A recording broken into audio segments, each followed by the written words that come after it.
I'm Eunice Jenkins Ogilbee. I was born in a log cabin, June the 4th, 1924, in Ullman, Missouri. I don't seem to have much memory until I was about maybe 5. I'm not sure when I remember things, but I'll say 5. We lived on a farm, and we moved to another log cabin whenever I was probably a year old. And at that time, there was probably 5 of us kids. Went on to have more. Mom and Dad had more children later. And I was one of 13 children total. And let's see, 3 of them were gone before I was born. And then we lost another one in 1947. I think I was expecting Ron at the time. Maybe 47. I was expecting Ron at the time. But I wanted to tell you more about the Cave Spring place because that's probably the starting of my childhood's memory, my childhood memory. And one thing I remember was Dad was building a barn. I don't remember too much about him actually building the barn, putting up stuff, but I can remember when it was done and what it looked like and everything. And that barn is still standing today.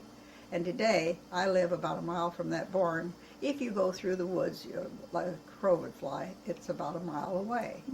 And that was a very interesting barn. It was built very good, and it had an arched top. I think they laid those in the water and somehow got them to form in a round circle. A semi-round.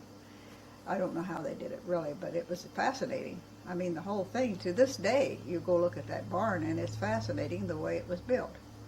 And Dad didn't even get through, I don't even think Dad got to go to grade school. I don't think he even got to attend grade school. He had to go to work on Grandpa owned a sawmill. And Your grandpa? Mm-hmm, Grandpa Jenkins, Dad's father. He owned a sawmill, and the kids had to go work there. Dad could figure like mad, but he couldn't write. He could not write, but he could sure figure, and he was very good at that. I remember the spring. Spring is water that comes out of the ground all of a sudden. It's just there, and that spring is still running today, and as far as I know, the water is still as pure as it was back when I was a child. And it was very good water. I remember how good that water was, clear, nice tasting water. And Mom did her washing at the spring because it kept us from having to carry the water back to the house, which was approximately a 1/4 of a mile away. And the water is heavy for little kids to carry.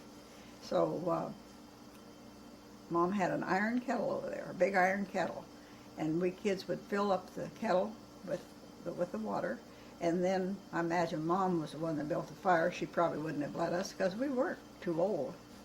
Probably Oliver and Ethel were older than I am, and I can't remember Ethel at the spring very much. She might have been staying at the house taking care of it. That's probably what she was doing, and Oliver did the chores like barn chores and stuff that had to be done, so that's probably why I don't remember him there. But from me down to Curtis would have been the baby at that time.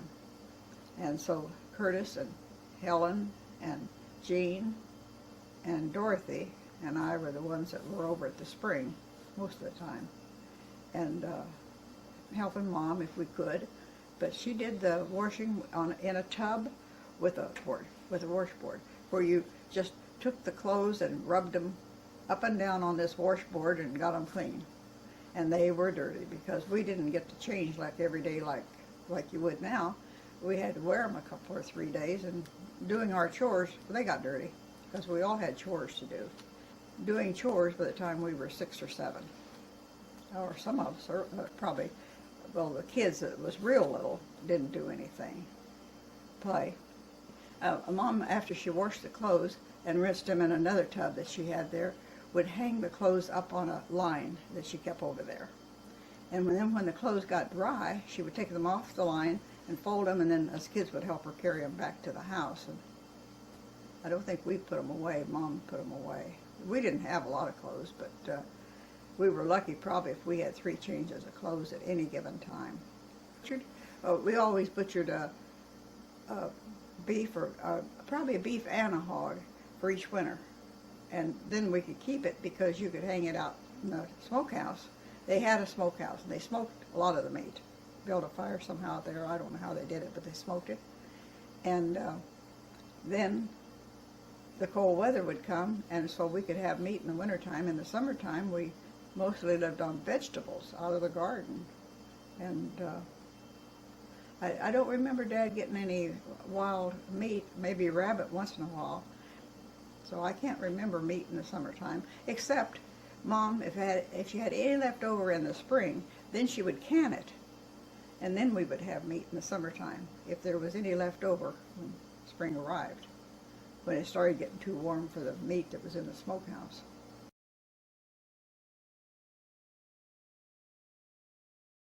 I had one uncle, Uncle Milton, and his wife and children. I would imagine it was about 20 miles to their house. And we'd go down there, and I don't know whether they knew we were coming or whether they just had enough food cooked, or Mom might have wrote them a letter and said, we'll be down to see you next Sunday or something or other. I don't know. And but there was always enough food when we got there, and we'd get there about 11 o'clock, I imagine, because it took quite a while to get there, and of course chores had to be done first. And back in those days, the kids pitched right in. I was milking cows probably by the time I was 8. I can remember milking cows at 8.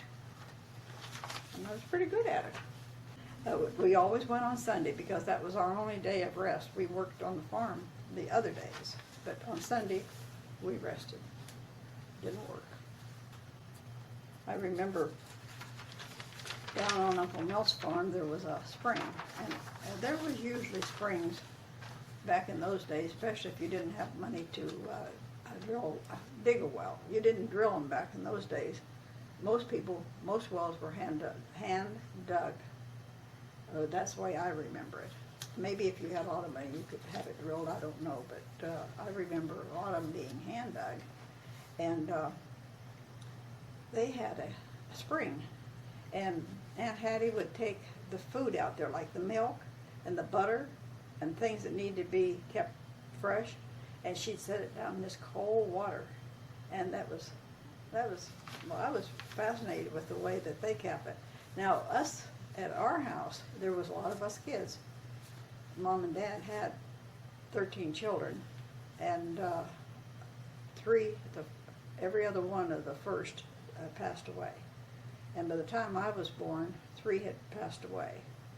Then after that, there was 10 of us, and there was 10 of us for quite a while. And then when Carl was 9, I think he was 9 and a half, he was accidentally killed. So there was always enough of us that the cow's milking that night was used up. And for supper, we usually had cornbread and milk.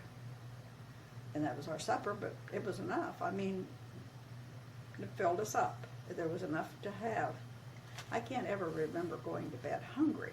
We didn't have much variety. We didn't have the foods that you would have today, but we had something to eat all the time. Mom cooked a lot of beans. She made a lot of chocolate pudding. They bought oats and rice. So we always had something to eat. As I say, I never can remember going to bed hungry. Well, we were starved by the time lunch rolled around, or supper, but we had enough to eat whenever, because we worked hard. We cut sprouts. Sprouts is just young brush. And we'd clear fields Dad would rent other people's land. And we would clear the brush off first, and then Dad would start plowing. And you plowed with just a 1-horse plow in those days. And tractors were practically on. I guess tractors were unheard of. I don't know when they were invented, but didn't seem like. I know we didn't have one. So, horses and cows. I don't know how many cows we milked, but I imagine we must have at least been milking 6 at a time, at least, I would have answered. Sure, but I do remember carrying water from the Cave Spring place. We moved from there. I was probably 7, or could have been 8 when we moved from that farm. And of course we didn't know it at the time, us kids, but we lost the farm because it was Depression time. And money was hard to come by, very hard. And somehow Dad probably managed to save the farm by selling it. And he had enough money left to build just a shed-like building. And we lived in the upstairs, and Dad ran a grocery store and a gas station downstairs. We probably did that for a couple of years, and then he bought another farm. Were there walls in this upstairs building? No. How did you make walls? We made walls out of sheets. Mom took sheets and anything she could find like that and put them up on a wire, and then if you wanted it open, you shoved it back and with your pins. And it was pretty crude, but it worked. And that's how we had partitions in our place. Otherwise, Are you talking about like safety pins? yeah, Uh-huh. yeah, safety pins. Pretty, Ingenious, actually. yeah, yeah. I remember, this is immaterial, but I remember later on, whenever I grew up and started making some money, I wanted to get things a little bit nicer for Mom, so I ordered her curtains. And she was gone whenever I went to put them up. I think I ordered I know I ordered curtain rods too, but I didn't know how to use them. So when Mom came home, I had found every safety pin in the house, and I had pinned those curtains onto that rod. She said, "That's not the way you do it." And she showed me how to do it. That was sort of funny because I had them up. I had them up, and I remember to this day what they were. They were, I think you call them Priscilla curtains. They had the ruffles on them and everything, and they were white with green polka dots. I liked them. And by this time, Ethel had given Mom furniture for the living room. She broke up housekeeping and moved to California, so she had a couch and chairs. And so Mom had a pretty nice looking living room at that time, and I don't know I guess the rug came from Ethel too. It was a area rug. And by that time, Mom had a pretty nice living room. So. More things about that spring. Now I live about 1 mile from that spring as a crow flies. And the water is still as good today as it ever was. Then, when I was in my junior year of high school, Dad took us out of school we made arrangements so we wouldn't fail or anything. We went to California. Dad fixed a big truck. It was a 3/4 ton truck, and he fixed it for living quarters for us. And then Mom cooked on a gas stove outside. She'd carry the gas stove, or Dad carried the gas stove outside and cooked out there, like in the open. And we worked in anything we could find, like picking strawberries, apricots, plums, just anything. And we worked all summer. And I think we missed a little bit of the school year getting back. But when we got back, we had enough money to buy a decent farm, one that had acreage and was good plowing ground and good crop ground and stuff, and had a nice barn and all. And Dad bought that, and we were still living there whenever I met my future husband, which I met him at a street dance in Jefferson City. And the funny part of that was Aunt Edith wouldn't let me go to the movie alone that night because that's what I wanted to do. I had to go out with Aunt Seda. Well, Aunt Seda is quite a card, and she picked up 2 soldiers. And then pretty soon she told me I had to walk with that one. And her other friend that was with us, another lady, walked with the other one. And I kept on walking with him because I married him. What was his name? Kenneth Raymond Ogilbee. And I was a soldier from Fort Leonard Wood, and he was from Ohio. And we married 6 weeks later, and we had 5 children. And those are when I met him. And I think it was about 2 weeks after we married that he went overseas. But he wasn't allowed to tell me, so I didn't know it until he wrote and told me. So when you and Dad got married, he was on base. He was living on base. Mm-hmm. How'd you have any time together as a married couple? We didn't have much. Later on, after we'd been married, maybe the next weekend, Dad asked for a leave, and his commanding officer or whoever's in charge said to him, "What are you asking for so many leaves for? Because we gave you a pass last weekend." And he said, "Well, I got married last weekend." And and he said, "Well, if you would have told me, I would have given you a week off." And I was teaching school at that time, and I probably couldn't have gotten off either. But Dad would come in on the weekend. I think that was 2 weekends we got to be together. He wanted me before he went away. He wanted to seal the deal, shall we say. And I didn't know it, of course, but he already knew he had his orders. We went to, Dad came in, and Dad let us borrow his truck. Because, you know, he didn't have a vehicle. And Your dad? Yeah, your dad didn't have okay. a vehicle. Okay. But Dad had this old truck. Mm-hmm. And he let us borrow it. And he let us borrow it on the night we got married. And how we got married was, it could have been a Friday night, but it was most likely Saturday night. And I had talked to the judge of Tuscumbia, and I had asked him, could we get married in the evening, because he couldn't get off during the day.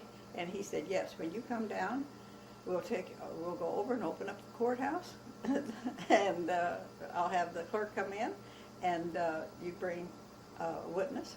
And he had his granddaughter for the other witness. I think they were both pretty young, but they were our witnesses. Dorothy would have been 18, and he used his granddaughter. And we got married at 9 o'clock at night. Back when Patty was born, and Ken was overseas. And I sort of thought that Patty was the doll that I never got to have, because we were poor growing up, although we didn't realize it. We thought everybody lived that way. And but anyway, I thought Patty was the doll that I didn't have, and Mom had been really looking forward to Patty's birth. And she had made her little dresses and embroidered them on and things, and she said, "You're going to have a girl." That was back before sonograms, but Mom didn't need one. She was usually right on the sex of the baby, the way you carried it. And Mom was really looking forward to Patty. She was going to be the first grandchild that Mom would be around when they were infants or young. By that time, she had 4 grandchildren, but they were all in California, and we lived in Missouri. And she saw them once in a while, but I imagine her children was 6 months to a year before she ever got to see them at all. And so she was really looking forward to Patty's birth. And then Mom passed away 2 months before Patty was born. Mom passed away in May, and Patty was born in July. And that made me feel even worse about Mom's death, because she was so gung-ho for her, and had really looked forward to it. And Mom died of cancer, but we don't know where the cancer was. Back in those days, even if they knew, they couldn't have done much about it. And it lasted, after she went to the hospital, maybe 3 weeks. It wasn't long. It wasn't long at all.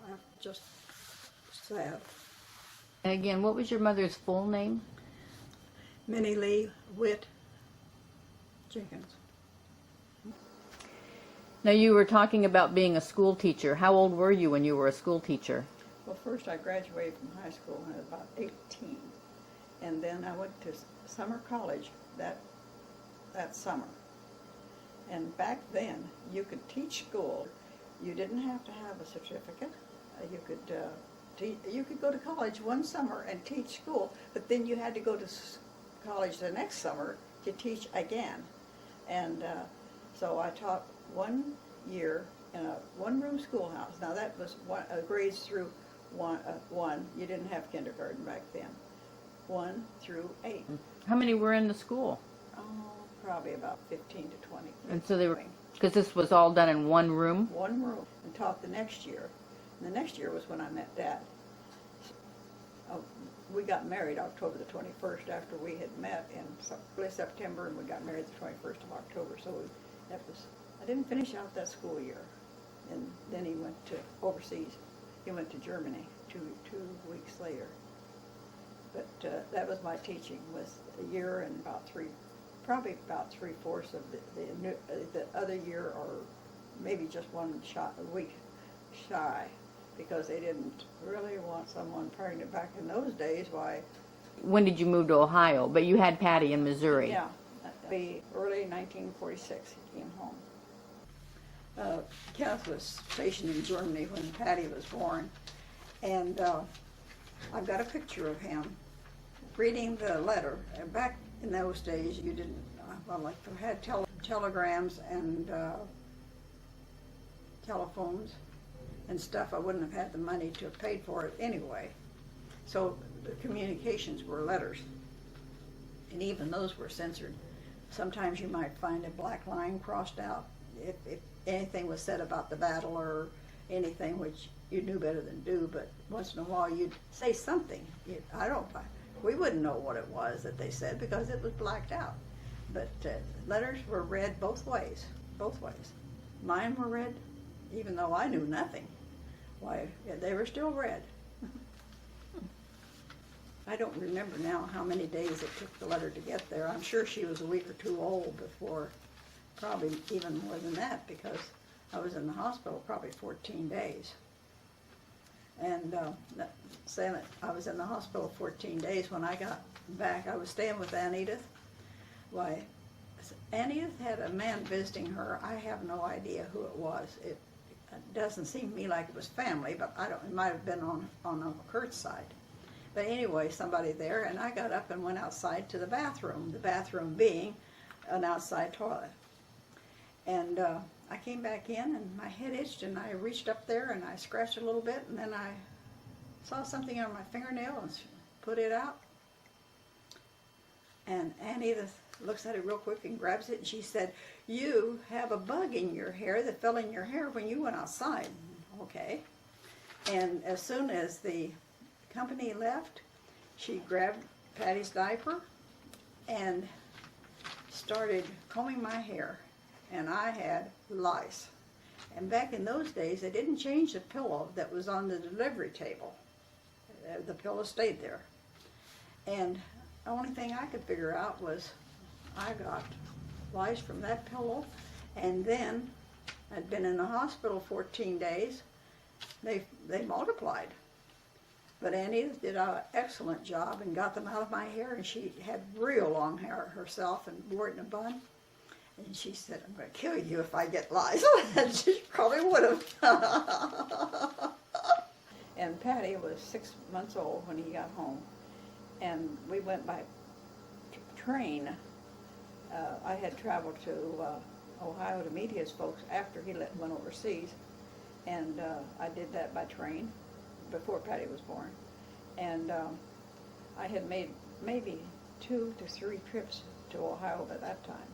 But whenever he was coming home, he wrote and told me, "Go on to Ohio now."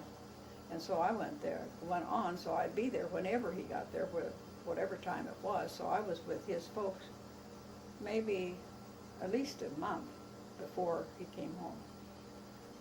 Mom and I just about wore out Mom being his mother, just about wore out the window watching for him to come home.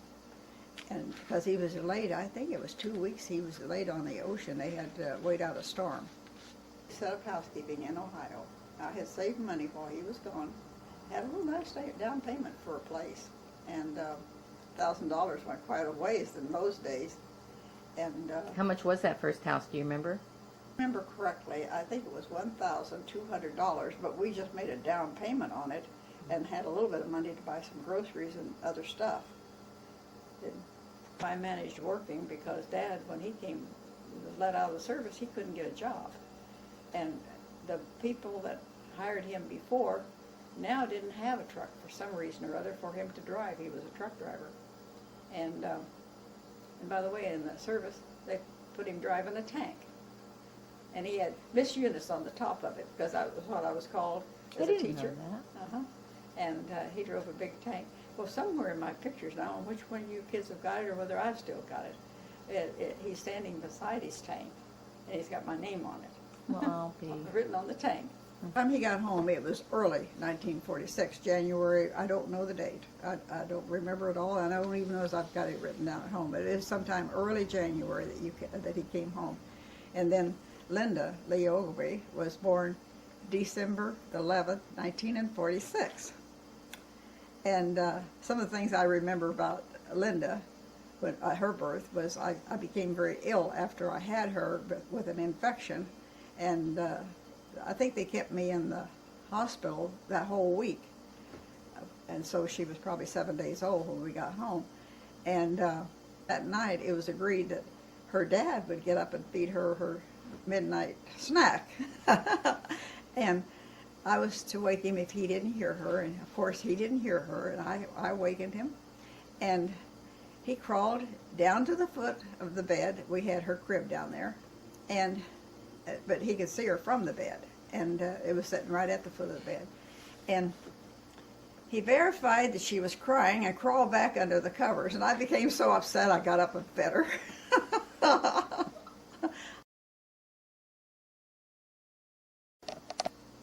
When Linda was 1 year old, she had a baby brother already. When he was almost a year, he was a year old and 1 week when Ron was born. So now then, my brain cells were so depleted during that time that I can't remember anything.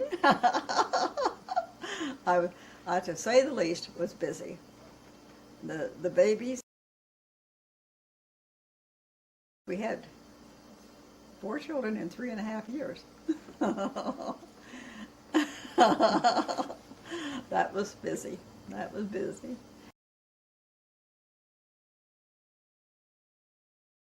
And then put in a garden each year, and Ken did help me with the major part of the weeding on the garden, and I canned everything I could get my hands on because we didn't have a lot of money, and so anything I could get I canned. And I picked blackberries in the summertime, and I canned all those vegetables that I could get and anything else that came by.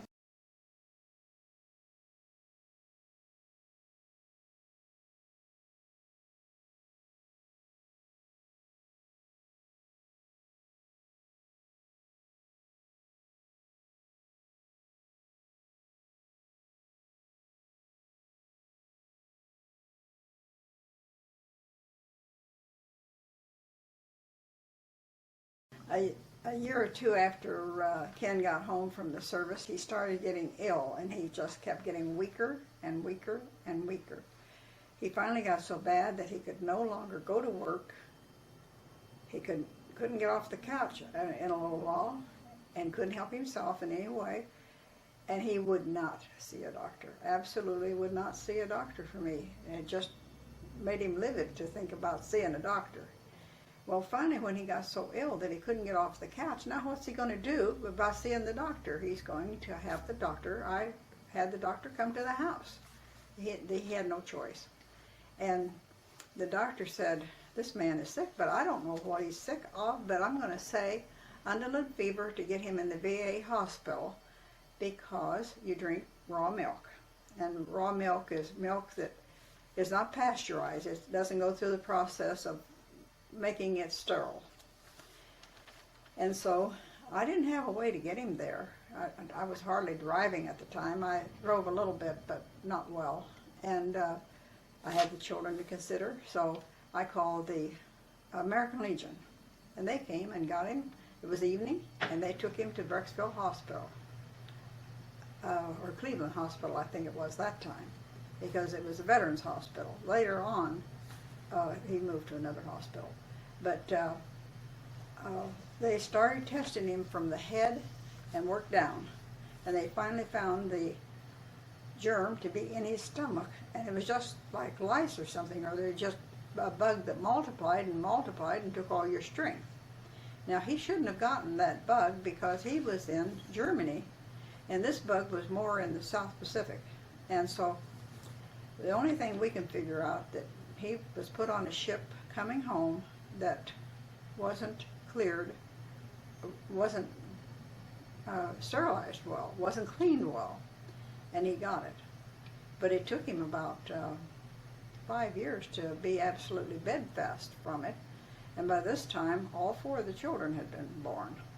They let him come home after they got him cured from that. They gave him strong medicine, and a man helped him, another patient, very, very much.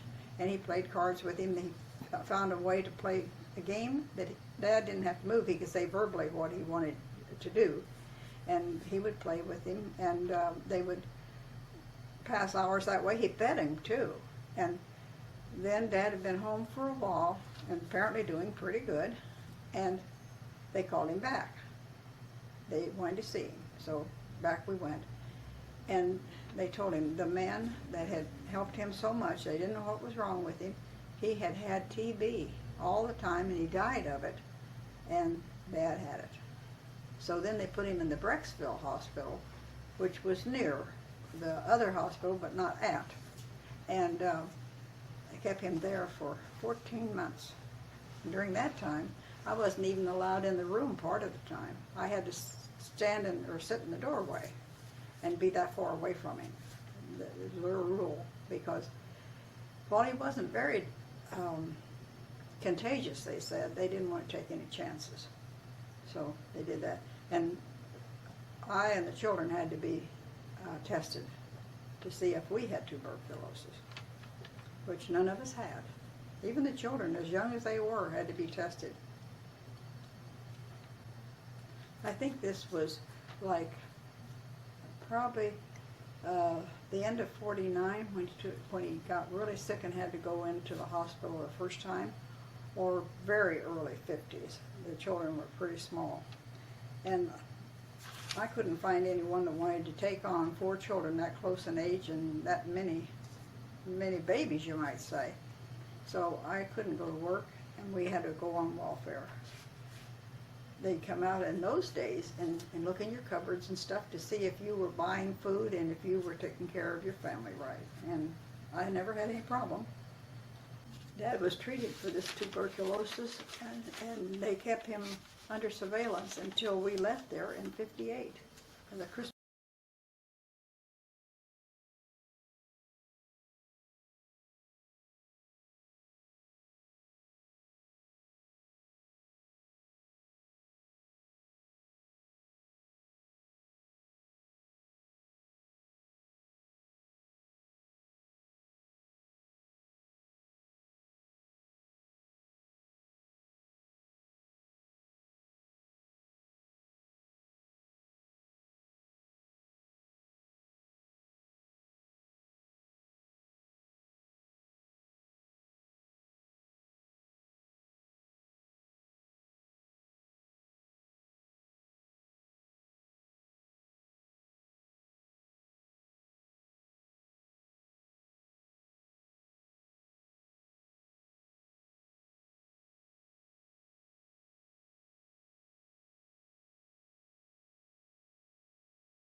in Christmas of '58, a lot had happened by that time. I had taken a job at Wayne of a switchboard. And back in those days, the switchboard was in a house. They just bought a house. And then when somebody took the job, they moved into that house. And you lived there as long as you kept the job, which I think that we probably were there about 2 years. We lived at the house for a while before we moved up there, but Dad couldn't find work. And so we had to do something, so I took the job that way. I mean, it was a lot of work. Day and night, you had to answer the switchboard. And Patty could work it real well, Linda some. And so we survived, even though it was a round-the-clock job. If there was an emergency at night, they tried to be respectful and only call you if it was an emergency in the middle of the night. There was a few exceptions.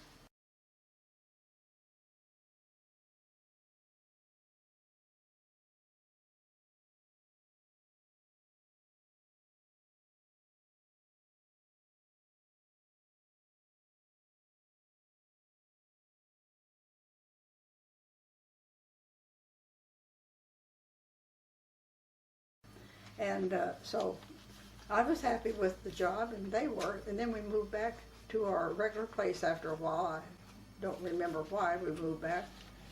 Dad had started a business for himself by that time, and he had a septic tank business, which was very profitable.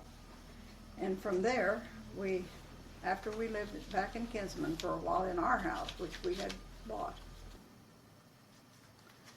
When we went to California, it was the end of 1958.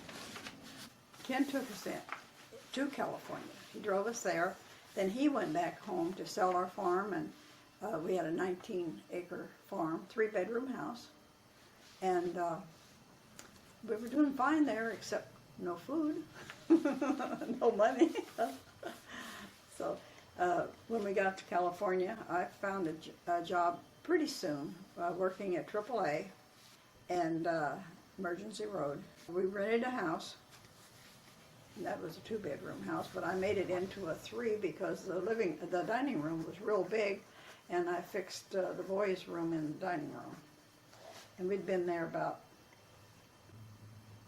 59 and 60 by that time, almost 2 years before Greg was born. December the 16th, 1960, Gregory was born. Gregory Paul Ogilbee. And so we'd been there. We had our 5th child. Now, Greg was awfully slow in arriving. By this time, Ron is 12, Larry's 13, Linda is 14, and Patty is 15 and a half. So they were good babysitters, and Linda just about raised Greg. I was working at the AAA Auto Club, Emergency Road Service, and Linda would get up early in the morning and get him all ready for the babysitter, and take him to the babysitter. Linda was our babysitter, and Patty was our cook. They had their jobs. The boys doing the yard. The boys had their paper routes too. Yes, they did. Mm-hmm. And after he was born, it was only 5 years total before all 4 of the other children had left home. Now that made it like I was raising an only child again, because they were, I think by that time perhaps 2 of them had gotten married, the girls, and the boys were in the Air Force. So Greg has always said, they feel like very dear aunts and uncles, because he didn't grow up with them at all. He'll hear the other 4 talking about their childhood and how they did things, and he wasn't part of it. I was 36 when Greg was born. And a half. Greg was 6 months old when we moved from that house. And by that time we'd accumulated enough money to make a down payment on a house. If I remember right, we paid $12,000 for that house, which back to us then, it was a lot of money. We lived in it almost 21 years, but it was, well, at least 20. And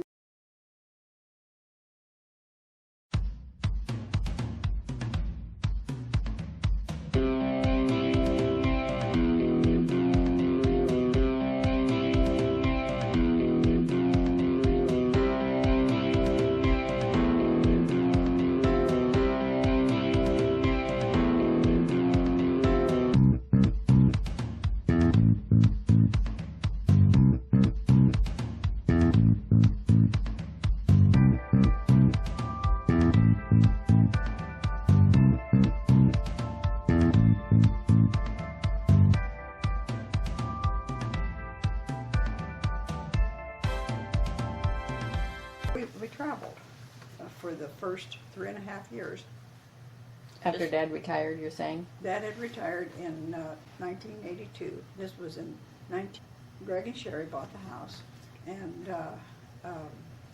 we started traveling. We started up the West Coast and spent a little bit of time in Oregon, a little bit of time in Washington, and then on up into Canada, and finally wound up in Alaska.